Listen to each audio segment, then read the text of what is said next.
आर्यवर्धन और अनु के रिश्ते में पिछले कुछ दिनों से दूरियां बढ़ती जा रही थी। दोनों एक दूसरे से बेहद प्यार करते थे, लेकिन हालात ऐसे बन गए थे कि उनके बीच खामोशी ने जगह बना ली थी। आर्यवर्धन अपने काम में इतना उलझ गया था कि वह चाहकर भी अनु को समय नहीं दे पा रहा था। दूसरी तरफ अनु को लगने लगा था कि शायद अब वह आर्यवर्धन की जिंदगी में पहले जैसी अहमियत नहीं रखती। कई बार उसने अपने मन की बात कहने की कोशिश की, लेकिन हर बार कोई न कोई वजह उनके बीच दीवार बनकर खड़ी हो जाती। धीरे धीरे छोटी छोटी नाराजगियां बड़े सवालों में बदलने लगी। उस शाम भी घर का माहौल कुछ ऐसा ही था। अनु बालकनी में अकेली खड़ी थी।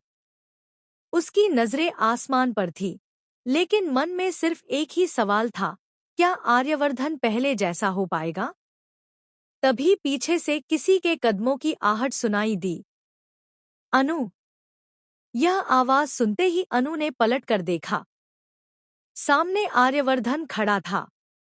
उसके हाथ में लाल गुलाबों का एक खूबसूरत गुलदस्ता था और चेहरे पर वही मुस्कान जिसने हमेशा अनु का दिल जीता था। लेकिन इस बार अनु ने नजरें फेर ली।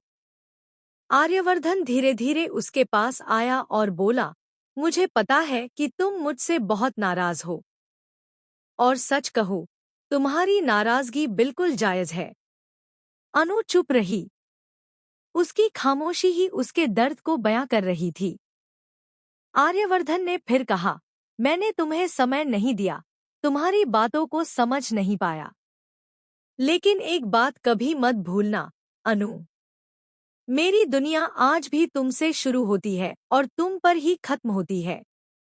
अनु ने उसकी तरफ देखा, लेकिन उसके चेहरे पर अब भी नाराजगी साफ दिखाई दे रही थी। कहने से सब ठीक नहीं हो जाता, आर्य, उसने धीमी आवाज में कहा। आर्यवर्धन मुस्कुराया और बोला, इसलिए आज मैं सिर्फ बातें नहीं करूंगा, तुम्हें महसूस करवाऊंगा कि तुम मेरे लिए कितनी खास हो।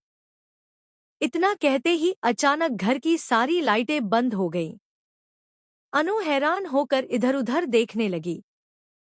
कुछ ही पल बाद पूरा लॉन रंगबिरंगी रोशनी से जगमगा उठा। जमीन पर फूलों की पंखुड़ियों से एक खूबसूरत रास्ता बनाया गया था। रास्ते के दोनों तरफ उनकी यादगार तस्वीरें लगी थी। पहली मुलाकात, पहली कॉफी डेट, पहली लड़ाई, पहला सरप्राइज और शादी के बाद बिताए गए खूबसूरत पल, हर तस्वीर उनकी कहानी बयां कर रही थी। अनु धीरे धीरे आगे बढ़ने लगी। हर तस्वीर के न